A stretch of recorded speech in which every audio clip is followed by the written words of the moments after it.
And here we are back for another one.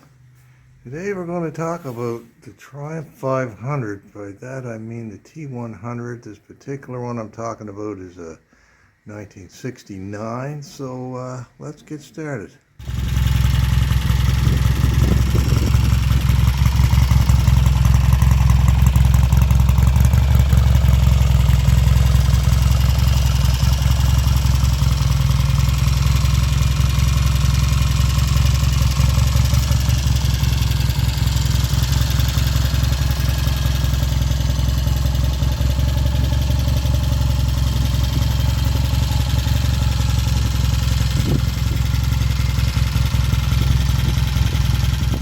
Alright, this is a 69 T100.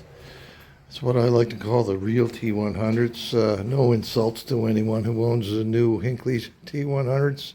It's just a different way of me saying that this is the older version. Anyway, I first got one of these back in about 1980. It had been chopped by one of the local fellas down the South Shore there, and he actually did a pretty good job. It had gone through a lot of hands, and it was well beaten. It was beaten so hard that the connected rod bearings had gone out of it. Anyway, I got the bike, and I sorted it out, and had a good time with it. Anyways, I sort of have a soft spot in my heart for these things ever since. And anyway, this particular one was purchased by a good buddy of mine. Oh gosh, must be 12 years ago now. Anyways, he got it. It was in one piece, so it was a pretty simple restoration. When you get a bike in that sort of condition that it's all in one piece, even if it's rough, you don't have to go looking for a whole lot of stuff. And anyways, he asked me what I should do with it, and I asked him, what do you want me to do with it? And he said, well, he said, do you want me to just get it running and then go from there, or do you want me to just tear it all apart? So he said, oh, no. He said, tear the engine apart. He said, that way I know what I'm starting with. So anyway, got into it, got the engine apart. As soon as I got the cylinder head off, I got a very interesting surprise, perhaps a nasty one.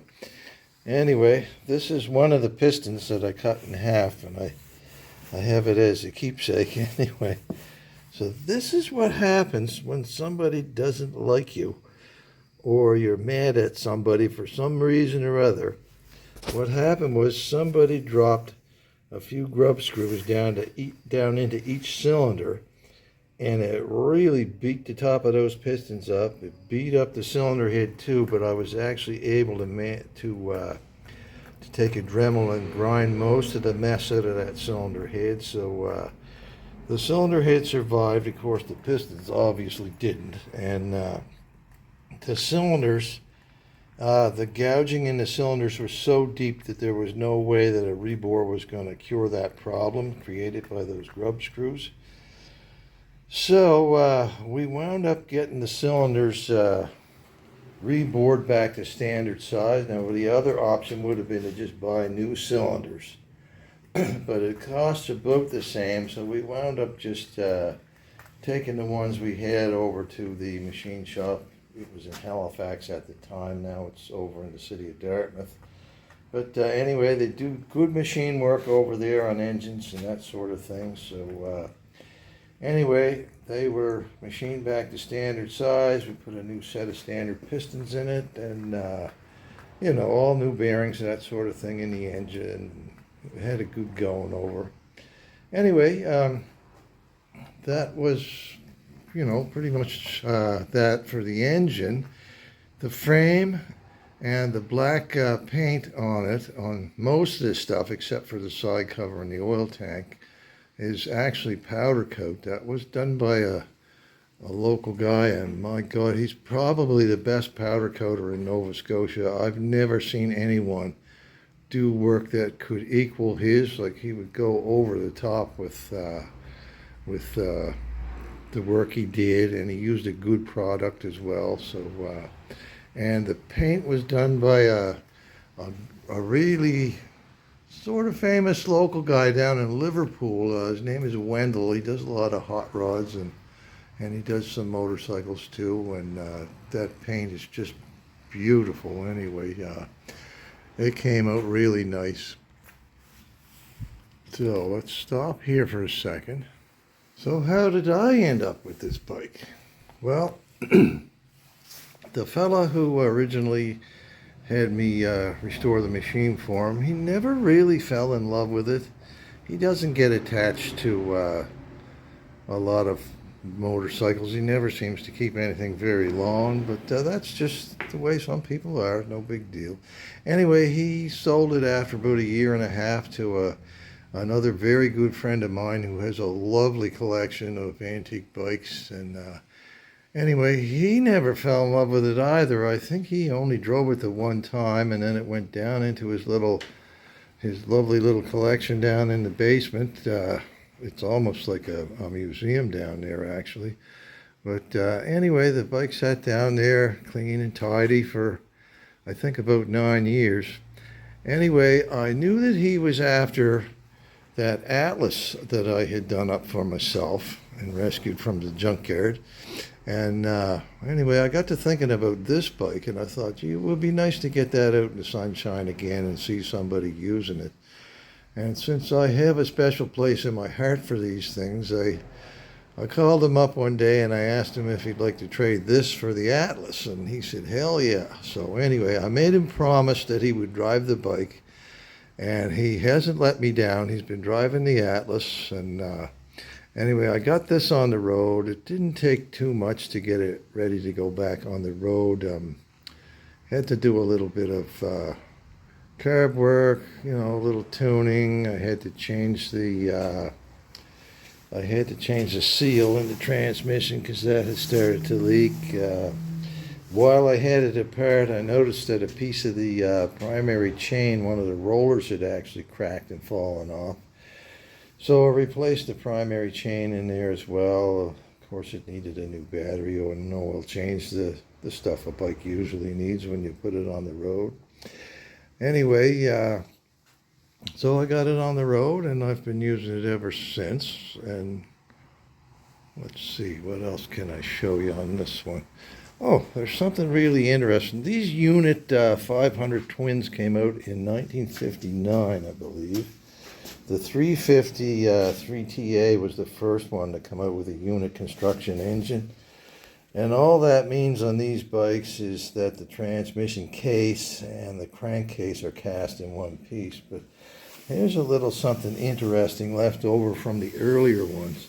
You'll notice that there's a scoop here out of the back of the cylinders. They all have that.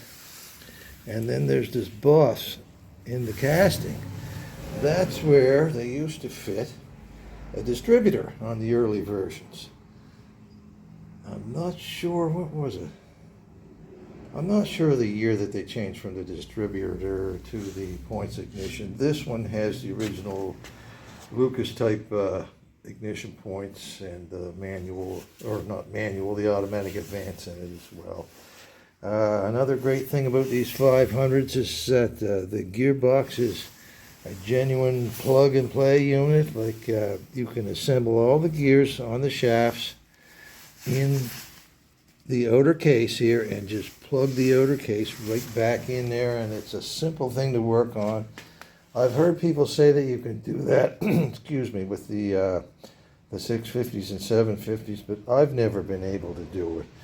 Anyway, like I say, I honestly think that these little 500 Triumph twins that came out in 1959 were probably the best overall package that Triumph ever made.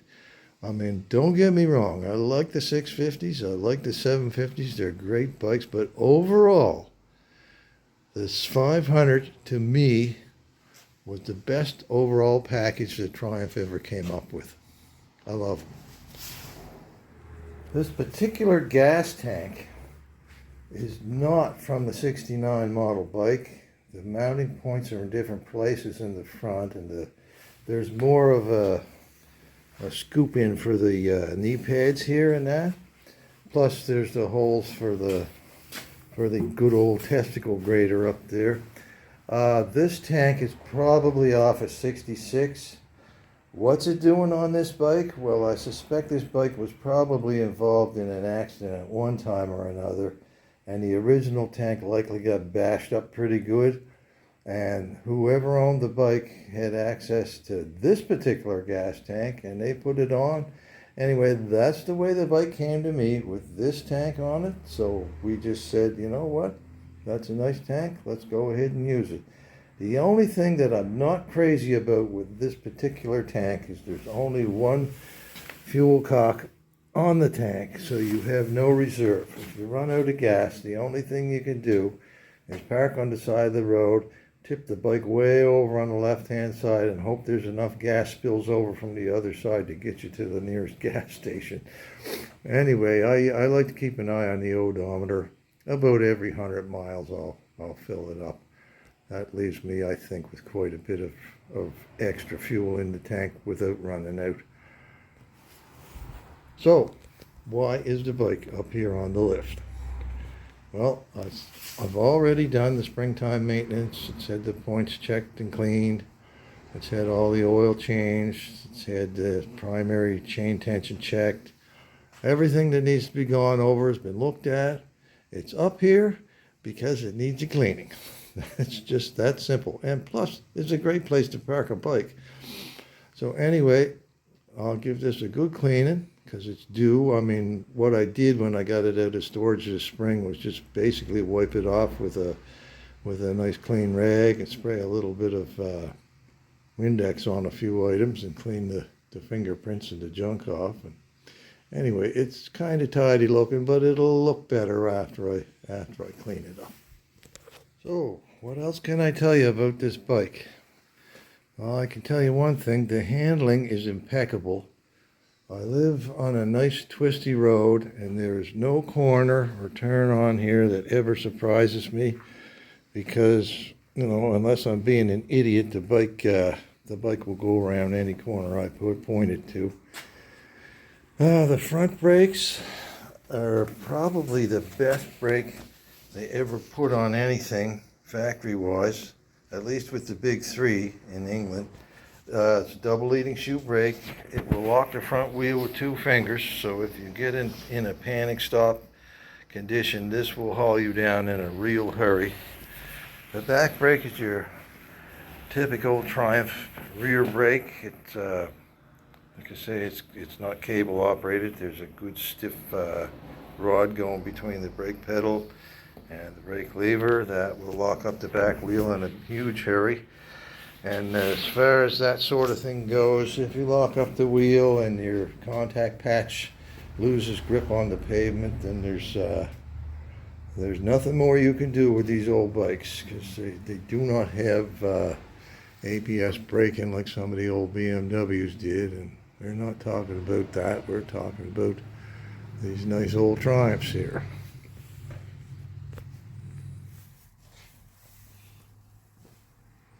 Okay, it's a lovely morning here in Nova Scotia. I want to digress just for a moment and talk about what's been going on around this province here for the last couple of weeks anyways. We've had a beautiful, beautiful spring. Normally in these parts we get about 5 days of rain and 2 days of cloud, or maybe 1 day of sunshine. That lasts all spring long. You get to the point where you wonder if the sun is ever going to come out sometimes. But like I said, this year we had just a beautiful spring. The only trouble is it opened up the opportunity for a lot of wildfires to break free in the province. A great many people have lost their homes, so this is a kind of a nod to them. I hope you get back in your homes as soon as possible, and for those of you who have lost your homes, I hope that you can rebuild and get back into your own digs again really soon.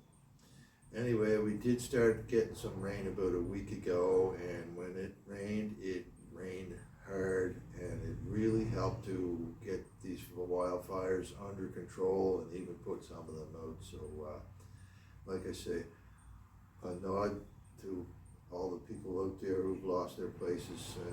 I hope you get back in your home. So anyway, getting back to the bike, Zener diode, that's been replaced along with the rectifier and the regulator, or excuse me, not the rectifier and regulator, the rectifier. The Zener and the rectifier have been replaced with a nice titanium unit that's glued to the back of the battery box. Great place for it, lots of room in there, lots of circulation. So that works quite well. The other thing, let me see, got a nice new speedometer on here. It's not new, I should say, it's rebuilt. And that's quite expensive to have done. Anyway, the former owner, the chap I traded with the Atlas, put this on here. He replaced an MGO unit that I had bought. They look very similar to the original Smith's units, but this one is an original Smith's unit, so it's good to have it on there. It's not that accurate, but hey, it points at something that you can figure the rest of it on your own. It doesn't wave or anything like that. I'll just say that it's a little bit optimistic. For example, it'll tell you you're doing 50 miles an hour when you're really doing about 42 or so. So you've got to compensate for that when you're driving, just to keep the traffic off your tail end there and that. These bikes tend to be valvey sounding. It's the sort of thing that drives people like me crazy, because I'm constantly listening to the noises the bike makes when I'm driving it. And for the first 5 years, first year, what am I saying? I get mixed up sometimes. Anyway, the first year that I drove this bike, this is where the 5 comes in. I opened up those valve covers like 5 times to check the valve clearances, because when the engine gets warm, it really starts to make a valvey rattling noise up there on the top end, but that's just the nature of the beast. All Triumphs are a little bit valvey sounding. I've never heard one that was as quiet as those, and it's just the nature of the beast. You can't change the way something is made. It just is what it is. And what's the other thing there? These mufflers. These actually came off an old Yamaha that I have. That's another story for another day. I had taken them off because they were too loud on that bike. And you'll notice that the exhaust pipe enters the center of the muffler barrel. That's the design for the 650 Triumphs. The 500s had the exhaust pipe entering the bottom of the muffler barrel. And so that's the difference there between a 500 and a 650 exhaust. Other than that, they look about identical. And like I said, I wasn't using these, so I looked at them. They were nice and shiny, and I scratched on them. I said, hey, those are going on this bike. And so that's where they are. Anyhow, I did have to put a little bit of extra baffling in right up here, because being aftermarket, they don't quiet the bike down like a good original Triumph muffler would. But yeah, it was giving me a headache to drive the bike with it making that much noise. But with that little bit of extra baffling in there, now it sounds like a proper Triumph with that nice little putter. I like a motorcycle that sounds like a motorcycle rather than a sewing machine, but at the same time, I don't want to drive something so loud that I get a headache from it. So anyway, the bike is good now. I don't get a headache driving it anymore. It's, like I say, it's just the way it should be. I really like it. Oh yeah, here's another little something that I wanted to bring up. How to tell at a glance whether you're looking at a 500 or a 650 or a 750. Okay, in the first place, the smaller bikes, if you see the kick shaft and the gearbox shaft close together like this, it's either a 350 or a 500. Chances are, if it doesn't have a bathtub on it, that's the old wraparound part in the back there, chances are it's a 500. If it's a 650, the kickstart shaft will be back here, but the shift shaft will be way up here on the front of the gearbox. So that's an easy way to tell from the timing side whether it's a 650 or a 500.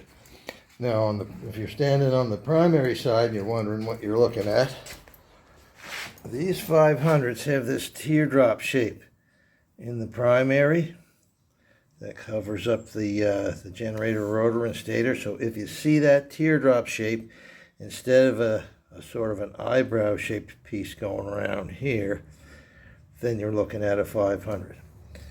Teardrop's 500. Gearbox with the pedals close together, the pedal shafts together, it's a 500. As far as the rocker boxes goes, the 650s and 500s both use these same covers on them, but the 750s use a one-piece cover that covers both rockers on the intake or the exhaust and the intake. So that's how you can tell at a glance whether you're looking at a 500 or a 650, especially if that little sticker is not on the side of the cover there. Again, as I've mentioned before, if you are lucky enough to own one of these bikes, or you think they're cool, I'll tell you what, they are cool. It's real fun to drive them.